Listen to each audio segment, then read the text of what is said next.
कार्तिक स्नान की कहानी। पतवारी माता की कहानी। एक बार पतवारी माता पाल और विनायक जी में झगड़ा हो गया। सब आपस में स्वयं को बड़ा बताने लगे। इतने में एक ब्राह्मण का लड़का आया। पाल पतवारी गजानंद जी ने उसे रोका और कहा, लड़के रुक जा और हमारा न्याय कर। लड़का बोला, मैं कल वापस आऊंगा तब न्याय करूंगा। घर आकर लड़के ने माँ से कहा, माँ मुझे कल पाल पतवारी माता विनायक जी का न्याय चुकाना है। तो माँ ने कहा, बेटा सबको बड़ा बता देना। दूसरे दिन लड़का वहां गया और बोला, पाल माता आप बड़ी हो, क्योंकि हर व्यक्ति आता है और स्नान ध्यान करके शुद्ध होकर जाता है और आप सबकी रक्षा करती है। हे पतवारी माता आप सबके बड़े हो, क्योंकि कितने भी तीर्थ धर्म ध्यान कर ले पर आपकी पूजा किए बिना उसका उनका कार्य पूर्ण नहीं होता। आप जीवित को भी तारती है और मरने के बाद भी उद्धार करती है।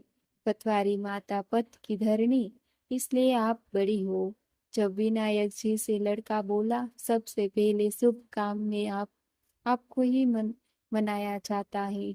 आपको ध्याए बिना कोई काम सिद्ध नहीं होता है, इसलिए आप बड़े हो।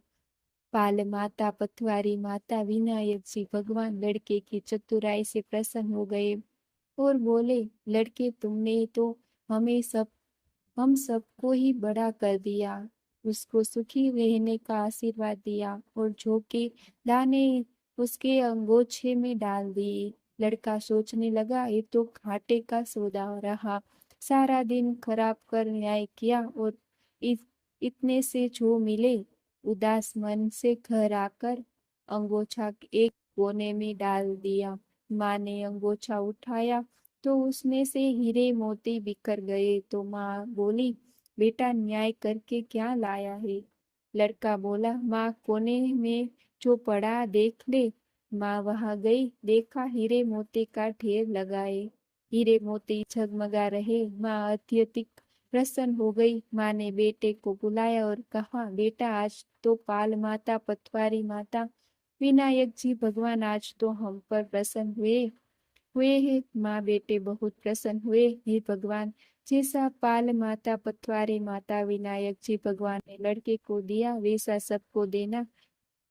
कहानी कहने सुनने पुकारा भरने वालों को सुख समृद्धि धन धान्य देना।